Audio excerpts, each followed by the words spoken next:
Hello, my name is Jenna, and I'm here to share some stuff and hopefully make a friend. You know, reach out, say hi. So, what I'm going to be sharing today is all about Lexend. I've been speaking about this font pretty vocally for a while now, and you can see I'm starting at lexend.com. I'm going to start by reading the quote, and then I'm going to tell you a little bit about my thoughts. So, it says, what if we could change the way the world reads, starting with a font designed to adjust specifically to your needs? While you ruminate on that, I'm going to go through my thoughts. Reading is so hard to teach as someone who's just learning how to do the guided reading in the lower grades. It's a challenge. And one of the reasons I think it's so hard is because we tell kids this is a pair of scissors. If I flip it upside down, it's still a pair of scissors. If I flip it this way, it's still a pair of scissors. No matter what configuration I hold these scissors, they are scissors.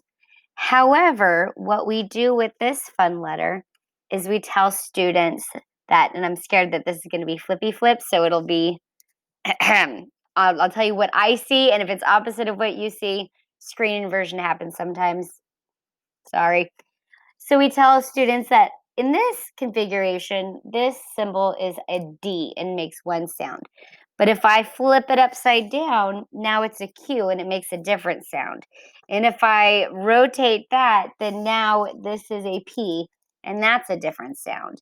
And if I flip it back upside down, it's a B and that's a completely different sound.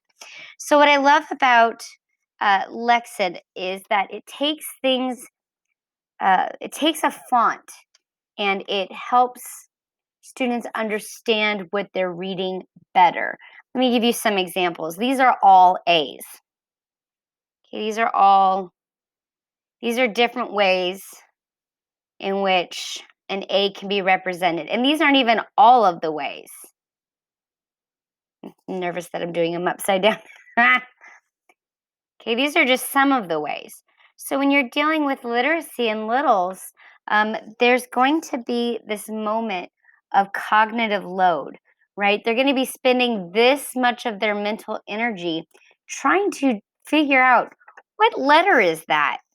Whereas Lexend was built with research and with visual fields in mind. So the negative space is left intentionally in order for students to best recognize and be able to make sense of the text that they're reading. Now that I've told you what Lexend is and my feelings on it, I want to let you know that there are tools out there like Widget, which creates a support pack of icons and images to support communication.